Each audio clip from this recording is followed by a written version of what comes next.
I'm Duncan Ferguson and you're watching Toffee TV. Welcome to Toffee TV. This is our preview for Everton versus Sunderland this coming Sunday. Can't wait, Baz. I can't wait. Tim Howard's Blue and White Army. Come on, let's have it. Up against Big Sam and his mega head, Allardyce. It's going to be one for the ages. They're going to write folk tales about this game. Purist. Songs will be written. Children will skip through meadows singing about this game. What? I've no idea. I'm actually just off my head on 2 hours sleep. Yeah. So, yeah. So just to bring you back, we're doing a match preview. Okay, yeah, about sorry. Sunderland on Sunday. It's because we've been talking about Harry Potter. And Jake's love of Hagrid. Anyway, yeah, it's Sunderland. Horrible game. It's going to be raining. Timmy's in goal. Allardyce is there telling everyone who will listen how he should be managing Real Madrid, and Barcelona. And England at the same time. Telling people that Rafa Benitez never won anything with Liverpool. It was a fluke. Actually believe him on that one. Yeah, it's going to be... It's all set up for horrendousness, isn't it? It's going to be... We spoke a lot.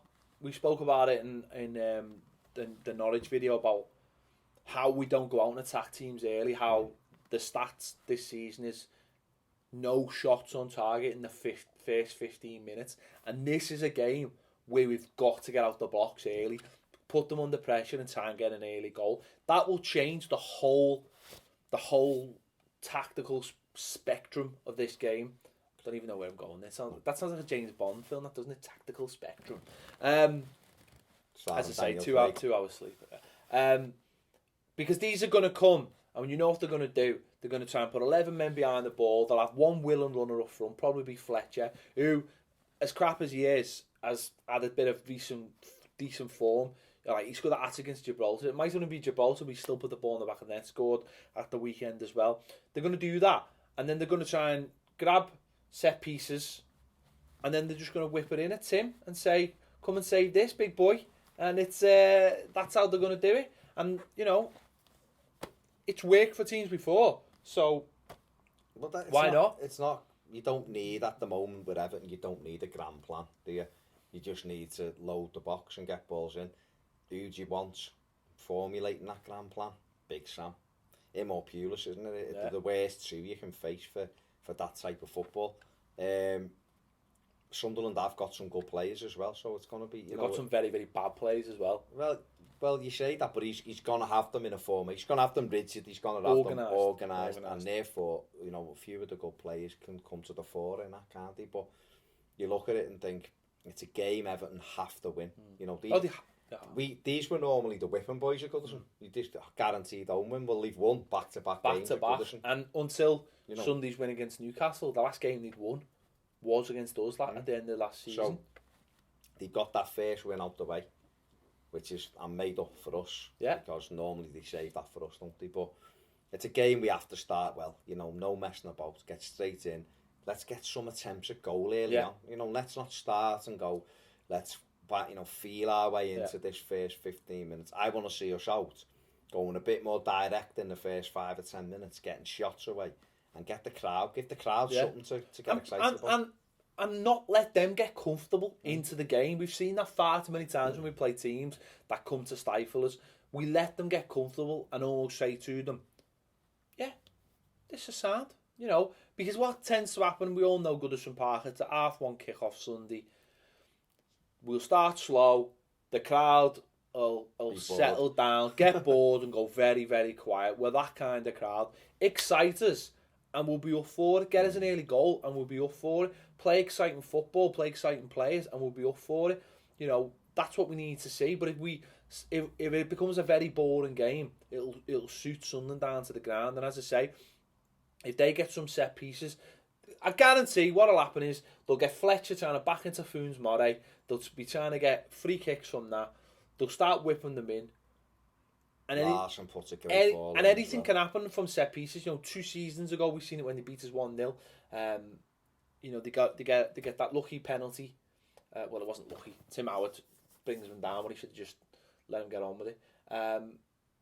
They get the penalty, win the game, and you just, that's all it takes sometimes. You can last be good. Year, 2 massive deflections last year to beat us 2-0, didn't he? And yeah, look, it's always going to be a horrible game against an Allardyce side. It always is. You know, we've got experience. He's been around forever, hasn't he? And we've always tended to do okay against them, hence some moaning. But for us, we've got to get the makeup of the side right. Look, this was one of those games now where you're kind of hesitant to say it, but it's the 1st of November Sunday, and this can shape our season. If we get beat Sunday, it's a bad start. No, but you're right. And we've only won one of the last 7 home games. You know, you look at that and you just think that's a terrible, terrible start. Goodison used to be a fortress. For a team that was so strong at home. It used to be a fortress, and now it's clearly not. You know, Sunderland are poor. Okay, they'll have a new manager and they'll be organised, but they're still poor with poor players. Yes, they might have that sort of the new manager bounce, which they always seem to do. They get a new manager, they beat Newcastle, win a few games, and they always have us right by it. Yeah. It always fits into a plan. But these are the first, I think, of 9 games now, up to the end of the year, which all are winnable. Okay, there's difficult games in there. You've got the likes of Leicester in there who are playing well. You've got West Ham, of course. You've got Crystal Palace. There are tough games in there, but there's none where you look at it and go, that's a really tough game, or, you know, they've got better players. You just got, at the moment, you've got teams out there that are playing well and are organised and are full of confidence. But there's still 9 games that we've got to look at and go, at the end of those 9 games, that will make or break. I mean, January's a tough month. I think we've got Arsenal and, you know, Spurs, but you look at that month and go, well, will that shape the next 9? They'll shape our season. They'll decide whether we're looking at finishing top 7 or 7 to 13. Don't think we'll finish any lower than that. But these 2 months now. It's this kind of game. We win Sunday. We got 16 points. We're still in touch with the top 4. Look, not for 1 minute saying we'll get in the top 4, but that's what we've got to be aiming to try and stay on their coattails. Get beat, then you start looking below you and going, you know, because there's a lot of teams bunched together now on 13 points and a couple who are on 14, you know, just ahead of us. So it's a chance for us to say, yeah, you know, let's get back to winning ways. We've had a couple of poor results, albeit against, you know, probably 2 of the sides who will definitely be in that top 4. They were still poor results in terms of United more so than Arsenal. Arsenal's a difficult game, of course it is. United at home, I always fancy us against everybody at home. Whereas I was really confident the week before the United game, I'm not really confident this Sunday. Well, that's it, because we were all confident. That might work for us. I think it knocked the stuffing out of us how poor we were against them. And then obviously the Howard Kendall thing doesn't help, does it? But we've got to get back to winning. The other thing as well, I think, which is really important, last season when we were so desperate for wins, I think we went into December and we had a decent, you know, it looked on paper like it was a decent run. I think we had QPR, Hull, and you know, we had Newcastle. We were rubbish at the time. Yeah, and I'm trying to think of West Brom, Stoke, and it all looked. But what those games become were desperation wins. They had to be won, and then that put a panic in the crowd, and it put a panic on. You have to remember the QPR game, 3-0 up, cruising. Next minute, they get a goal. Yeah. Fans start getting edgy, boom, back passes, and it was a horrible night. Yeah. It was a horrible game, and then the whole one at home, every game become edgy. West Brom at home with the penalty debacle. Every game had something. Whereas if you're playing well and you're up around the top 6 or 7, those games you're just like, man, get in there, win. Whereas other teams, I'm not saying this is one of those games. We're not at that stage yet. But if you don't win this game, then the next ones start becoming must-win. Yeah. Going to places like Bournemouth, having Villa at home when they've just got a new manager. These kind of things. It suddenly becomes like, we've got to win this game, and then the fans get edgy, and everyone gets edgy, and you haven't won, and you're looking at it and going, well, we haven't won there. What are we going to do next week when we play? I think the thing about it as well is when you start getting your runs together and you start winning, teams like Sunderland fear coming. They turn up and go, And then if you go behind, the Reds drop. They go, yeah. If you're playing, if you're struggling against these kind of sides at home and it's 0-0 or you go 1-0 down, they think, well, we're still in this game. Whereas you've seen it when Everton get on that run and they're winning game after game after game at home, like we did in Martinez's first season and Moyes' last season. You're on that run. You get ahead against teams and you go, we walk, and you see them go. The Reds go down. Becomes easier games. And also, though, if you are on that run, teams come and they're already beaten. You've got that feeling around the fan, that not as many of their fans might turn up because thinking we're going to get beat today, and you got all those factors play into it. The calmness of our fans, because which is probably more important. Our fans are excited to go to the game then, and you're selling out, and there's a nice buzz. It's a nicer place to be, and that's what we need. It's all momentum, isn't it? It's momentum. At the moment, we don't have any momentum because at home, we're better away from home, and we proved that at Arsenal. We nearly could have ended up with a point at Arsenal, and that would have been, unbeaten going into November away from home. As it is, we've only lost one away game, and it was at Arsenal, which is no disgrace. Of course it isn't. So give me your starting 11. We know that Mr. Howard